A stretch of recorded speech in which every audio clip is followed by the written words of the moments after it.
Okay, financial statement of soul trader का chapter हम कर रहे हैं। ठीक है, और ये पास्ट पेपर से क्वेश्चन है। Lee, a sole trader, provided the following information from the books of accounts on 30th April 2019। ठीक है, ये ली ने हमें कुछ इंफॉर्मेशन दी है जिसमें क्या क्या है। सबसे पहली चीज़ है बैंक ओवरड्राफ्ट है 11240 का, देन कैपिटल है, carriage, inwards, drawings, inventory and so on, बहुत सारी चीज़ें की हुई हैं। अब इसकी कुछ एडिशनल इंफॉर्मेशन है। ये एडिशनल इंफॉर्मेशन में जो है एडजस्टमेंट्स हैं, इनको रीड करते हैं। An invoice from a supplier dated 28th April for goods costing 940 had not been recorded in the books। अगर एक इनवॉइस जो है कस्टमर से आती है, उसको हमने रिकॉर्ड नहीं किया, अब इस एंट्री का जो हम इसको करेक्शन करेंगे तो क्या होगा?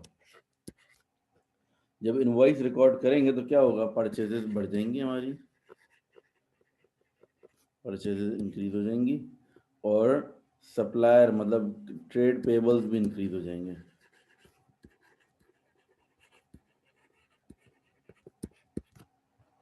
ठीक है, परचेज भी बढ़ जाएंगी और ट्रेड पेबल्स भी बढ़ जाएंगे 940 से। कहाँ परचेज लिखी हुई है, इसमें प्लस कर देंगे 940, और ट्रेड पेबल्स में भी 940 प्लस कर देंगे। ठीक है, फिर नेक्स्ट है inventory was counted on 30th April and was valued at 21340। ठीक है, क्लोजिंग इन्वेंट्री हो गई है। अच्छा, revenue included goods sold in April to a credit customer for 3200 on a sale और रिटर्न बेसिस। अच्छा, रेवेन्यू के अंदर जो है 3200 अमाउंट है जो कस्टमर को हमने भेजी है फॉर सेल और रिटर्न बेसिस। सेल और रिटर्न बेसिस का क्या मतलब होता है कि भाई कस्टमर चाहे तो गुड्स रख ले और चाहे तो ना रखें। हो सकता है कस्टमर वो गुड्स बाद में वापस भी कर दे। अभी वो सेल कंफर्म नहीं हुई है, अभी हम सेल रिकॉर्ड नहीं कर सकते। सेल और रिटर्न बेसिस का मतलब ये है कि अभी सेल कंफर्म नहीं हुई है। तो अब क्या करेंगे, सेल्स में इसको हमने रिकॉर्ड कर दिया है, सेल्स में इसको हटा देंगे, कम कर देंगे। सेल्स में से माइनस कर देंगे इसको 3200 को। ठीक है, 3200 को हम सेल्स में से माइनस कर देंगे। अच्छा, ऑन द अदर हैंड हम क्या करेंगे, कस्टमर की हम अमाउंट कस्टमर से भी हटा देंगे, ट्रेड रिसीवेबल से भी माइनस करेंगे, क्योंकि कस्टमर ने अभी तक कंफर्म नहीं किया है कि मुझे खरीदना है, तो कस्टमर को हम गुड्स के पैसे तो नहीं चार्ज कर सकते ना। तो 3200 हम सेल्स में से ही माइनस कर देंगे, 3200 हम ट्रेड रिसीवेबल में से भी माइनस कर देंगे। ठीक है, ये तो एक चीज़ हो गई। लेकिन इसकी एक और एडजस्टमेंट होगी, तीसरी। वो क्या होगी? वो ये होगी कि ये 3200 जो है हमारी गुड्स, हमारी क्लोजिंग इन्वेंट्री में शामिल होना चाहिए। ये जो गुड्स हैं, ये जो कस्टमर के पास रखे हुए हैं, लेकिन ये गुड हैं हमारे ही, अभी तक सेल कंफर्म नहीं हुई है, तो वो ये गुड्स जो वहां रखे हुए हैं वो भी हैं हमारे। लेकिन ये 3200 तो इसकी सेलिंग प्राइस है। ठीक है ना, 3200 जो है इसकी सेलिंग प्राइस है। तो इसकी जो ओरिजिनल कॉस्ट प्राइस होगी, अगर अच्छा यहाँ पे कुछ बताया हुआ नहीं है तो बस सही है, कुछ मार्कअप वगैरह नहीं बताया हुआ ना, ठीक है। बस ये 3200 का आप अपने पास कॉस्ट प्राइस में भी इंक्लूड कर लोगे, मतलब क्लोजिंग इन्वेंट्री में भी इंक्लूड कर लोगे। सही, वापसी रिपीट कर देंगे। रिपीट कर देता हूँ। देखो कहते हैं एक सेकंड रुकना। ये जो 3200, ये जो कहते हैं इस क्वेश्चन के अंदर है कि रूल क्या है कि आपने ना एक गुड्स हैं जो कि कस्टमर को बेचे हैं आपने। ठीक है, सेल और रिटर्न बेसिस पे दिए हैं। जब सेल और रिटर्न बेसिस पे हम कोई चीज़ देते हैं ना कस्टमर को, तो वो सेल कंफर्म नहीं हुई होती, उसको हम एज अ सेल रिकॉर्ड नहीं कर सकते। ठीक है, सेल और रिटर्न बेसिस का मतलब होता है कस्टमर की मर्जी है, वो चाहे तो गुड्स रख ले, चाहे तो वो वापस कर दे। जैसे हम किसी कस्टमर को भेज देते हैं, यार ये रख लो सामान आप अपने पास, अगर ज़रूरत पड़ जाए तो रख लेना, वरना वापस भेज देना। ज़बरदस्ती जब गुड्स बेचने होते हैं, आपको ज़्यादा अपनी सेल्स बढ़ानी होती है, तो अक्सर ऐसा करते हैं। अगर हम होल सेलर होते हैं ना, हम रिटेलर को कहते हैं यार माल रख लो, जब बिक जाए तो पैसे दे देना, या फिर मतलब ये कि रख लो, अगर नहीं बिकेगा तो हम वापस भी ले लेंगे। तो ये क्या जाता है, सेल और रिटर्न बेसिस। सेल और रिटर्न बेसिस के अंदर हम अपनी सेल रिकॉर्ड नहीं कर सकते जब तक कस्टमर ने कंफर्म ना कर दिया हो कि हाँ मैं रख रहा हूँ। अभी आप ज़बरदस्ती उसकी दुकान पे रखवा के आए हो, उसने कंफर्म नहीं किया कि मैं रख रहा हूँ, आपने रखवाया है सेल और रिटर्न बेसिस पर। ठीक है, तो इस एंट्री को हम रिवर्स कर देंगे। जब एंट्री को रिवर्स करेंगे तो क्या होगा 3200 का जो सेल्स रिकॉर्ड की गई थी वो सेल्स को हम माइनस कर देंगे 3200 से। On the other hand trade receivables की वैल्यू क्या है 47890। ट्रेड रिसीवेबल्स में से भी 3200 को क्या कर देंगे हम, माइनस कर देंगे। ठीक है। अच्छा, फिर उसके बाद क्या होगा, ये 3200 हमारा जो है उसमें आ जाएगा, क्या कहते हैं, क्लोजिंग इन्वेंट्री में भी आ जाएगा। ठीक है ना, क्लोजिंग इन्वेंट्री के अंदर भी 3200 आ जाएगा। क्लोजिंग इन्वेंट्री हमारी जितनी भी होगी उसमें ये ऐड हो जाएगा। ठीक है। अच्छा, फिर उसके बाद जो है क्या कहते हैं, आगे चलते हैं। During the year Lee took goods with the cost of 250 for his own use.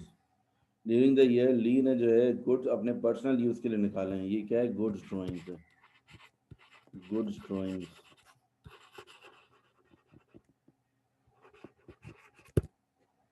Sir closing inventory में ऐड क्यों होगा? क्लोजिंग इन्वेंट्री बेटा ऐड इसलिए हो रहा है कि ये हमारी इन्वेंट्री है ना, कस्टमर के पास रखी हुई है। जब हमने ये काउंटिंग की, देखो इन्वेंट्री वाज काउंटेड ऑन 30 अप्रैल, तो ये इस काउंटिंग के अंदर शामिल नहीं हुआ होगा ना। काउंटिंग तो वो हुई है जो गुड्स हमारे पास रखे हुए हैं, जो गुड कस्टमर के पास हैं वो तो काउंटिंग में शामिल नहीं हुए होंगे। तो इस वजह से जो है इसको प्लस करना पड़ेगा क्लोजिंग इन्वेंट्री में। ठीक है। अच्छा, और इसके अंदर एक और चीज़ थी जो कि मैंने थोड़ा आसान करने के लिए डाल दी थी। तो है ना कि वो सेल्स बाद में एक्सेप्ट कर ले, अगर तो अभी क्लोजिंग में। देखो, अभी तक तो उसने accept नहीं की ना, तो ये गुड्स हमारे ही हैं, ये गुड उसके नहीं हुए हैं अभी, तो हमारी इन्वेंटरी में शामिल होने चाहिए ये गुड्स। अच्छा। ठीक है ना, जब वो सेल एक्सेप्ट कर लेगा तो ये गुड उसके हो जाएंगे। तो फिर हम जाहिर सी बात है वो भी करेंगे, सेल्स भी रिकॉर्ड करेंगे, कस्टमर का बैलेंस भी रिकॉर्ड करेंगे, ट्रेड रिसीवेबल भी। Okay okay.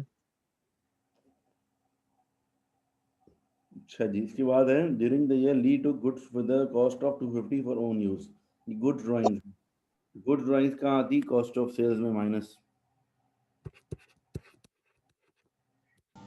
सर आपने गलती से माइनस कर दिया। क्या कह रहे हो बेटा, प्लस है, प्लस, सॉरी। ठीक है, क्लोजिंग इन्वेंट्री प्लस है। अच्छा, गुड्स ड्राइंग जो है वो कॉस्ट ऑफ सेल्स में से माइनस होती है 250, और on the other hand drawings में प्लस होगी।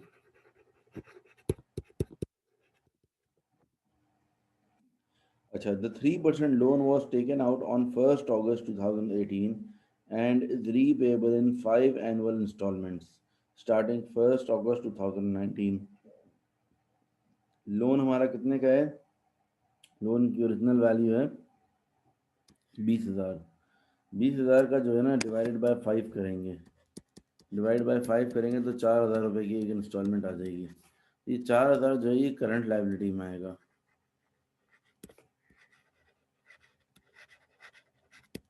बाकी का जो सर ये रिपीट कीजिएगा।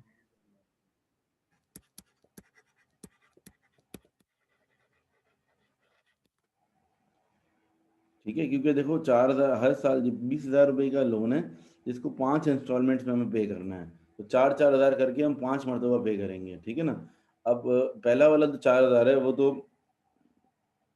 विद इन 1 ईयर पे करना है, यानी कि करंट लाइबिलिटी हो गया, और बाकी के जो 16,000 हैं वो आगे के सालों में जाके पे करना है, इसलिए वो नॉन करंट हो गया लाइबिलिटी।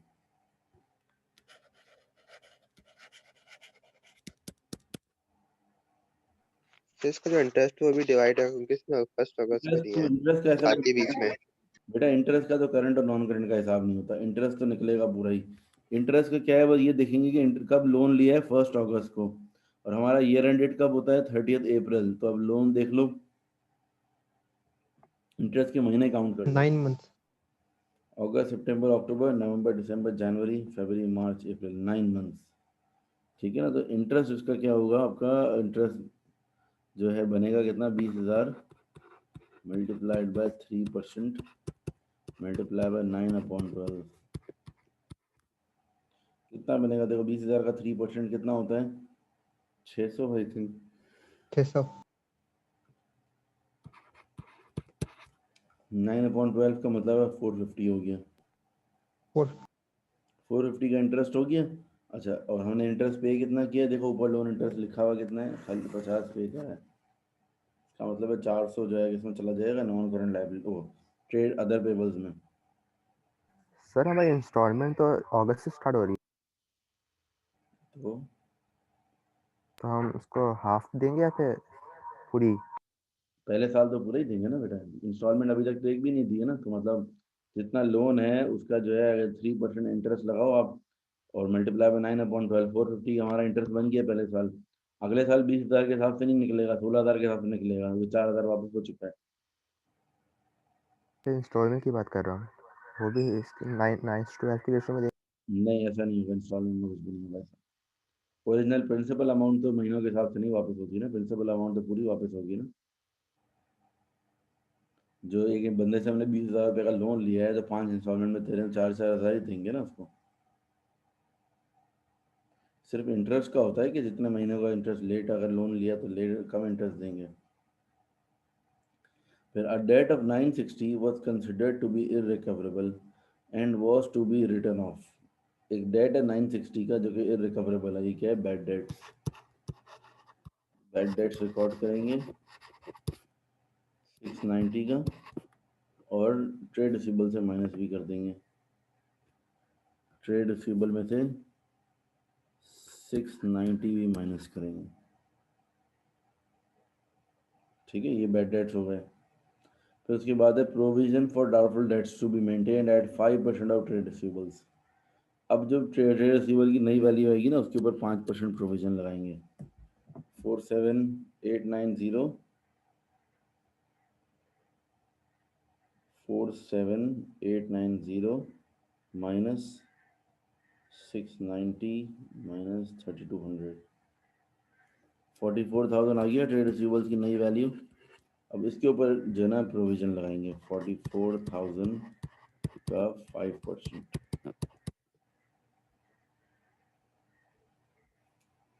2200 आ रहा है।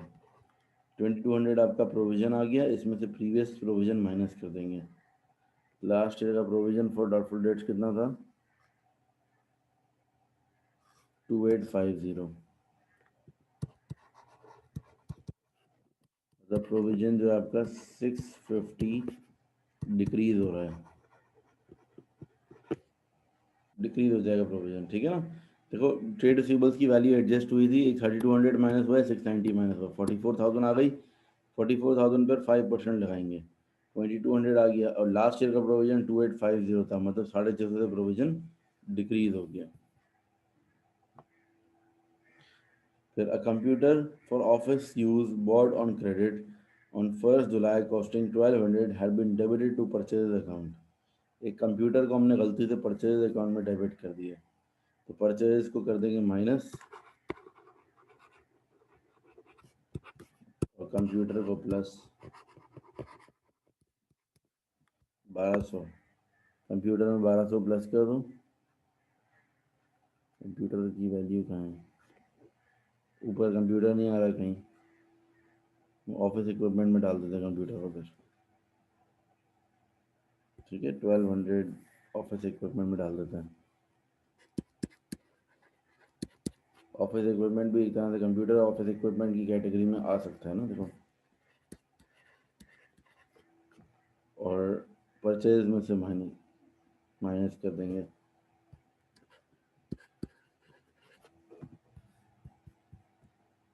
अच्छा, फिर डेप्रिसिएशन निकालेंगे, मोटर व्हीकल्स पर 25% रिड्यूसिंग है और ऑफिस इक्विपमेंट पर 10% स्ट्रेट लाइन। ठीक है, मोटर व्हीकल्स की depreciation 32,000 minus 8,000, 32,000 minus 8,000 multiplied by 25%, 6,000 आ जाएगा आंसर। और ऑफिस इक्विपमेंट का डेप्रिसिएशन होगा, ऑफिस इक्विपमेंट की वैल्यू इतनी थी, ऑफिस इक्विपमेंट की वैल्यू है 4600 प्लस 1200, 5800 हो गई। 5800 का 10%, 580। ठीक है, full year depreciation is charge in the year of purchase, ये बताया हुआ आपको। बस अब हम क्या करेंगे, अब इनकम स्टेटमेंट बना लेंगे, सारी एडजस्टमेंट्स हो गई, अब इनकम स्टेटमेंट बनाते हैं। ठीक है, इनकम स्टेटमेंट हम स्टार्ट करेंगे सेल्स से।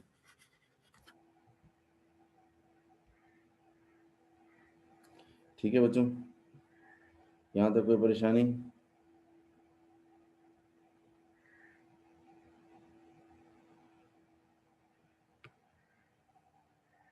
Yes, any confusion up till now? पहले कंफ्यूजन है तो पूछ लें, फिर मैं आगे चलूँ।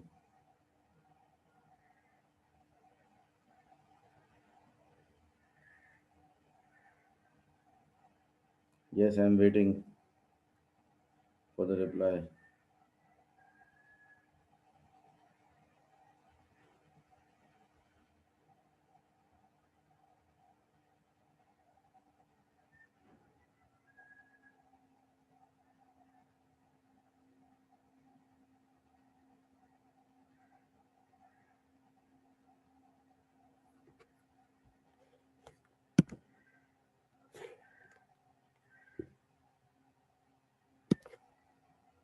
अच्छा जी, चलो स्टार्ट करते हैं फिर। कि सेल्स हमारी कितनी है? सेल्स के अंदर कोई एडजस्टमेंट थी? सेल्स की ओरिजिनल वैल्यू थी 165,000, 3200 माइनस कर देंगे तो सेल्स हो जाएंगी 161,800। फिर लेस करेंगे cost of sales.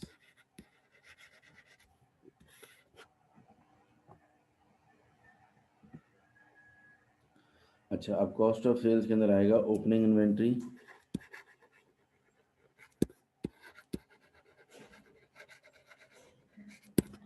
Opening inventory कितने की? 12,500। क्वेश्चन में गिवन है ओपनिंग इन्वेंट्री। ठीक है, ये opening inventory 12,500। Then purchases. Purchase के अंदर कुछ एडजस्टमेंट्स थी। परचेज की ओरिजिनल वैल्यू थी 97370, उसमें दो एडजस्टमेंट थी। 1200 माइनस करना था और 940 प्लस करना था। ठीक है, 97,110 आ जाएगा ये।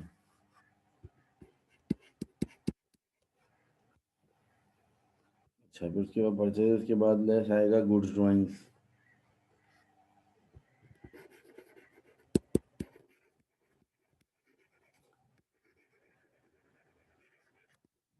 तो गुड्स ड्राइंग्स हमारी थी कितने की? यहाँ पर गुड्स दिया था अपने ओन यूज़ के लिए,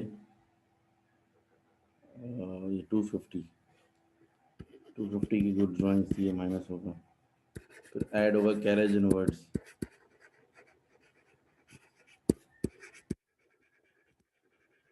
परचेज रिटर्न तो नहीं क्वेश्चन में। कैरेज इनवर्ड्स ये रहा 670।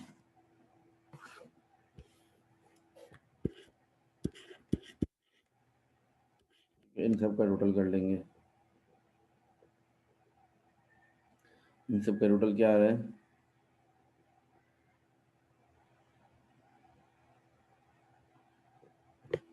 इन सब का टोटल क्या आ रहा है बताओ?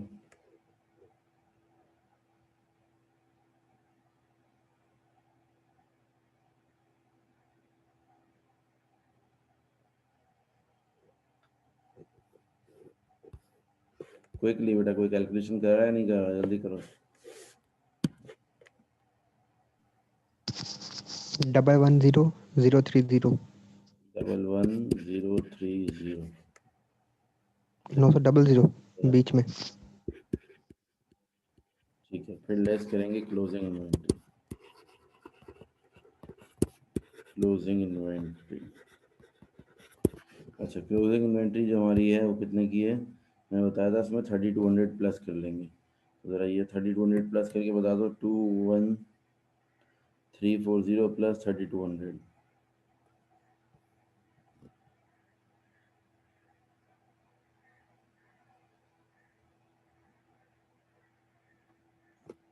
4 3 तक 24।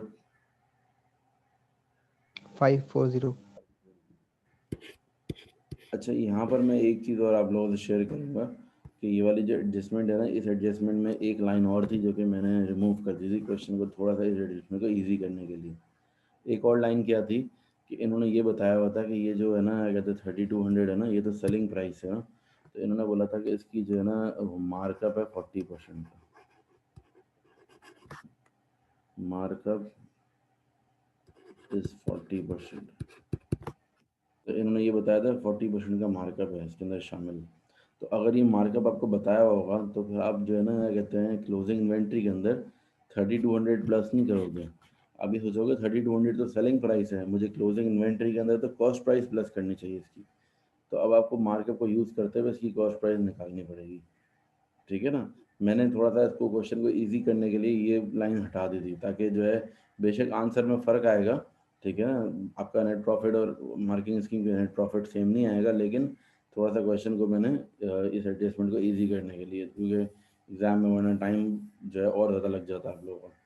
खैर अभी मैं ये बता देता हूँ एडजस्टमेंट आप लोगों को। अगर साथ में ये एक लाइन और लिखी हुई होती कि ये 3200 के अंदर 40% का मार्कअप भी शामिल है, तो अब ये 40% का मार्कअप कैसे निकालते हैं। देखो 3200 तो सेलिंग प्राइस है। अब सेलिंग प्राइस पे मार्कअप तो अप्लाई नहीं हो सकता कभी भी। मेरा 40% का मार्कअप है तो मुझे मार्कअप को पहले क्या करना पड़ेगा, मार्जिन में कन्वर्ट करना पड़ेगा। जो मार्जिन अप्लाई होगा 3200 पे तो फिर सेलिंग प्राइस पे तो अगर मार्कअप टू मार्जिन जब कन्वर्ट करते हैं तो क्या होता है 40/100 है, तो ये क्या हो जाएगा 40/140। ठीक है, मार्कअप टू मार्जिन जब कन्वर्ट करते हैं तो 40/100 की जगह ये क्या हो जाएगा, ये प्लस हो जाएगा इसके अंदर। तो 3200 मल्टीप्लाई बाय 40/140।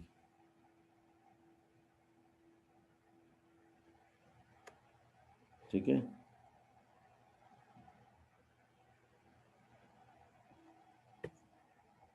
तो ये एक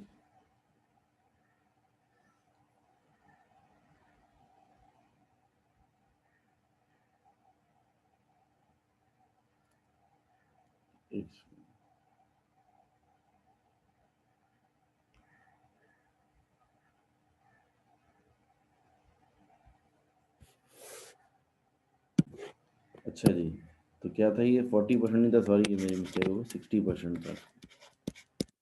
अब ये मार्कअप टू मार्जिन आप कन्वर्जन जब करोगे तो ये 60% है, तो 60/160 हो जाएगा ये।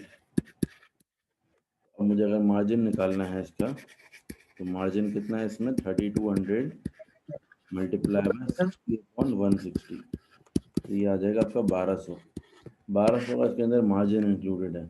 यानी कि कॉस्ट प्राइस क्या होगी फिर 3200 में से 1200 हटा देंगे तो बाकी की कॉस्ट प्राइस होगी 2000। तो ये इसकी कॉस्ट प्राइस होगी। सर हमें 3200 पे क्यों लगा ये मार्कअप या मार्जिन? देखो 3200 सेलिंग प्राइस है ना, सेलिंग प्राइस के ऊपर हमेशा क्या लगता है, मार्जिन लगता है। सेलिंग प्राइस के ऊपर कभी भी मार्कअप नहीं लग सकता। मुझे मार्कअप दिया हुआ है 60% का। 60% का मतलब क्या होता है 60/100। ठीक है, जब मैं मार्कअप से मार्जिन में कन्वर्ट करता हूँ तो क्या हो जाता है 60/160 हो जाएगा। तो कैसे, क्योंकि डिनोमिनेटर में 100 के अंदर ये भी 60 ऐड हो जाएगा। ठीक है, ये नीचे ऐड हो जाएगा जाके।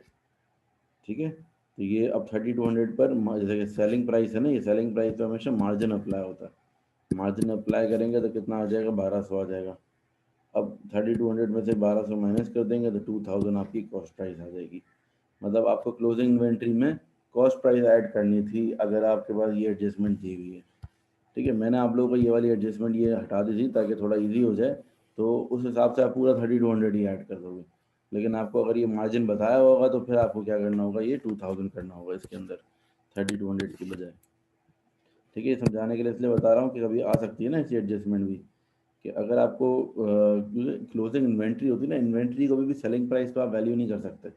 तो इन्वेंट्री के अंदर हमेशा आप कॉस्ट प्राइस शामिल करोगे। तो अगर आपको मार्जिन बता दिया है तो फिर आप उसमें से प्रॉफिट का एलिमेंट हटा दोगे। इस 3200 के अंदर 1200 का जो है ये प्रॉफिट का एलिमेंट है, ये हट जाएगा। 2000 प्योर कॉस्ट प्राइस आ जाएगी। ठीक है,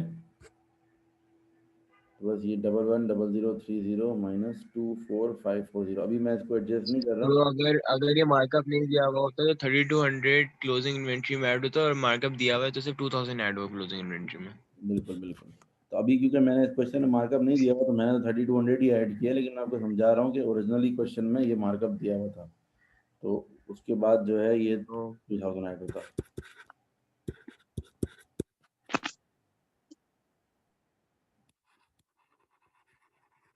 ग्रॉस प्रॉफिट, ग्रॉस प्रॉफिट के बाद अदर इनकम है कोई, यस ऐड अदर रेवेन्यू या अदर इनकम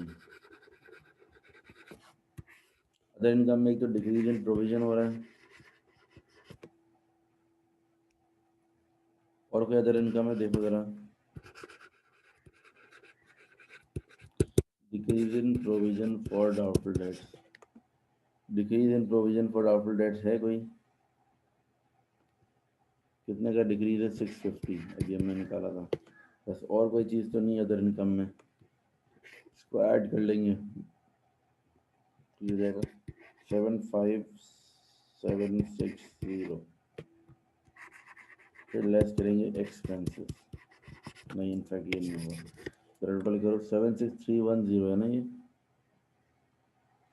76310 76960 76960 लेस करेंगे एक्सपेंसेस। अच्छा, इस एक्सपेंसेस को अब कहते हैं अदर ऑपरेटिंग एक्सपेंसेस। अब जो है ना एक्सपेंसेस का नाम चेंज हो गया, अदर ऑपरेटिंग एक्सपेंसेस का है, ये खाली ऑपरेटिंग एक्सपेंसेस ही कह सकते हैं। अच्छा, अब एक्सपेंसेस के अंदर क्या क्या एक्सपेंसेस आ रहे हैं ज़रा सीक्वेंस में देखें। सबसे पहले आ रहा है लोन इंटरेस्ट। लोन इंटरेस्ट वहाँ पर तो 50 का दिया हुआ है, लेकिन हम पूरा 450 का लेंगे। लोन इंटरेस्ट आएगा आपका 450,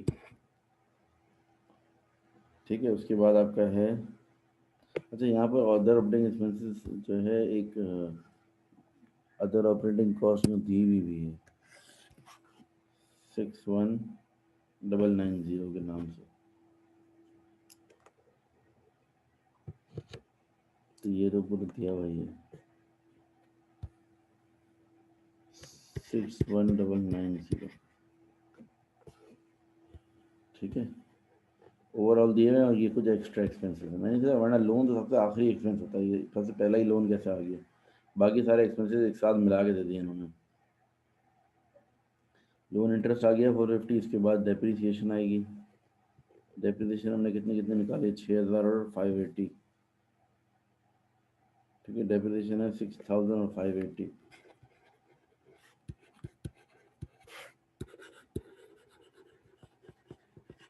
डेप्रीसिएशन ऑन मोटर व्हीकल, दूसरा है depreciation on office computer.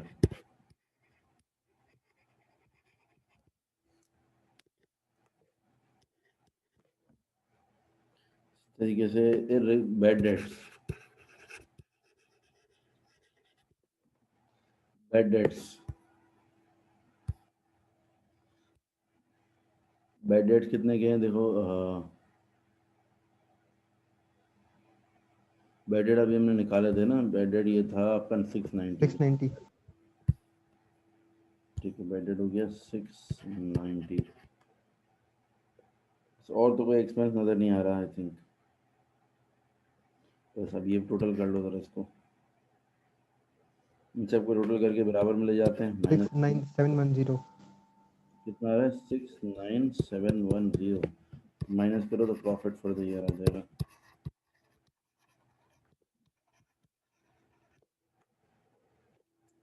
Profit for the year 7250 सही है 7250, ठीक है। अब प्रॉफिट फॉर द ईयर के बाद करंट एसेट्स पे आ जाते हैं। यहाँ तक कर लिया सबने? वर्किंग का स्क्रीनशॉट भी देना।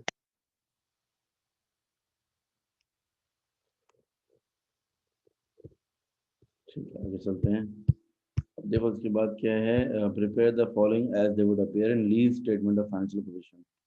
करंट एसेट्स, करंट एसेट्स में क्या क्या आएगा देखो। एक तो क्लोजिंग इन्वेंट्री आएगी, क्लोजिंग इन्वेंट्री अभी हमने जो निकाली थी कितनी थी क्लोजिंग इन्वेंट्री? 24540। बाद ट्रेड रिसीवेबल्स, ट्रेड रिसीवेबल्स की वैल्यू आई थी आपकी कुछ 44,000, सारी एडजस्टमेंट होने के बाद। ट्रेड रिसीवेबल्स की जो ओरिजिनल वैल्यू थी 47890, 3200 minus 690 minus 44,000, Less provision for doubtful debts. Less provision for doubtful debts. 2200. ठीक है, तो ये जाएगा 41800। तो इसके बाद कोई प्रीपेड वगैरह तो नहीं है ना, अदर अदर रिसीवेबल तो कोई नहीं है, ये दो ही हैं। बैंक और कैश दो ड्राफ्ट है, बैंक कैश भी नहीं है कुछ। ठीक है भाई, दो ही हैं, दोनों को प्लस करना है।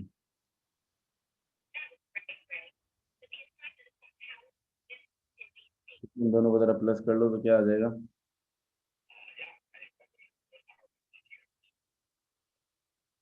दोनों को 66340 कितना आ रहा है? 66340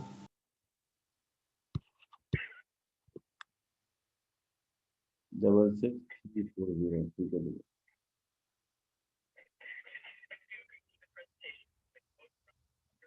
मेरे वेरिफिकेशन चेक कर रहे हैं आप, देखो नहीं check किया।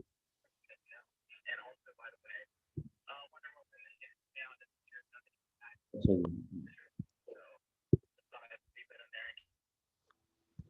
तो करंट लाइबिलिटीज पे आ जाते हैं। करंट लाइबिलिटीज के अंदर क्या क्या होगा देखो।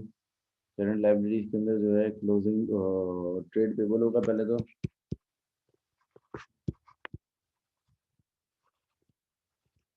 ट्रेड पेबल्स की जो वैल्यू है उसमें हमने एक एडजस्टमेंट थी। ट्रेड पेबल्स की वैल्यू में there was one adjustment, 940 plus हो रहा था ये, 21640 प्लस 940। ठीक है, तो ये 22580 22580। उसके बाद लोन, एक तो लोन होगा करंट लाइबिलिटीज का 3% लोन। अच्छा, जब भी लोन लिखते हैं ना तो लोन के साथ ये इसका नाम पूरा परसेंटेज के साथ लिखा जाता है। 4000 का लोन हो गया। तो उसके बाद बैंक ओवरड्राफ्ट,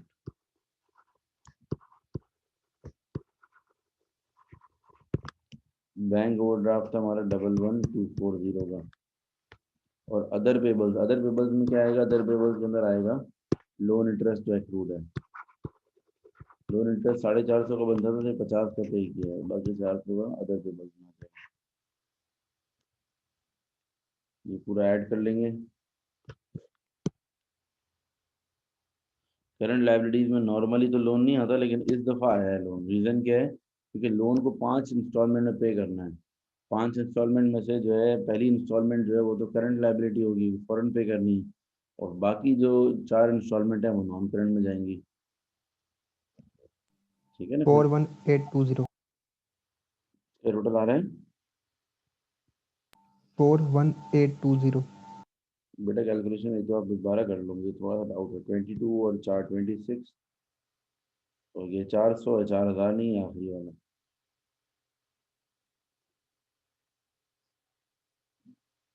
38220 ये सही लग रहा है। ठीक है, ये 13 मार्क्स में देखो इतना टाइम लग गया, बाकी ये 4 और 4 8 मार्क्स ऐसे मिल गए बहुत आसानी से। ये वर्किंग सारी पहले हो चुकी थी। अच्छा भाई, इसके बाद मैंने पार्ट दिए थे बिल्कुल simple. Differentiate between cash drawings and goods drawing. Cash drawings और गुड्स ड्राइंग्स में डिफरेंशिएट करना क्या मुश्किल काम था बेटा? बिल्कुल सिंपल है। कैश ड्राइंग्स क्या है? Cash drawing is the normal drawing. Cash drawing is the cash taken by owner for personal use.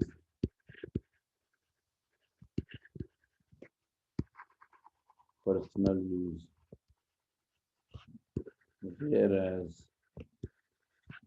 goods drawings are the goods taken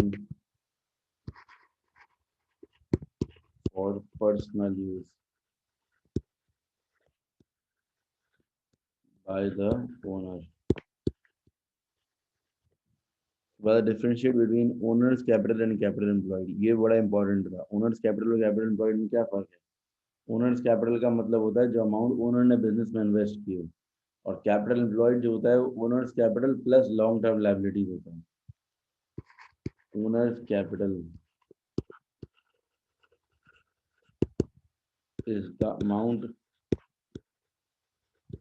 invested by the owner into the business.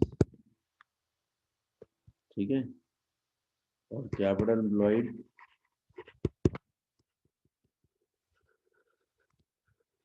is equals to owner's capital plus non current liability, यानी कि total business में पैसा कितना लगा हुआ है, मतलब loan मिला के भी। Differentiate between revenue and other revenue. Revenue और अदर रेवेन्यू में क्या फर्क होता है? Revenue is the main source of income.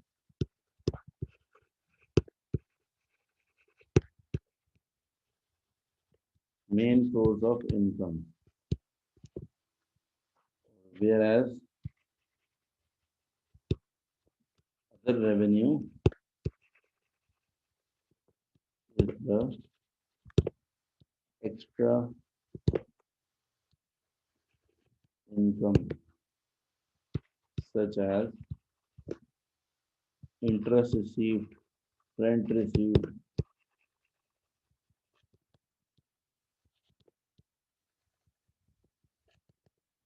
इतनी आसान, मतलब थ्योरी में भी तुम लोगों ने मार्क्स मिस कर दिया है, इतनी इजी थ्योरी दी थी। थोड़ा सा बेटा आप लोग अब जरा सीरियस हो जाएं पढ़ाई में, तो इंशाल्लाह अगले टेस्ट में मैं उम्मीद करूंगा कुछ बेहतर होगा। सर मैं वीडियो का स्क्रीनशॉट क्या कह रहे हो बेटा? सर अच्छा किया था एक आदमी वन वन देख एक करके बात करो।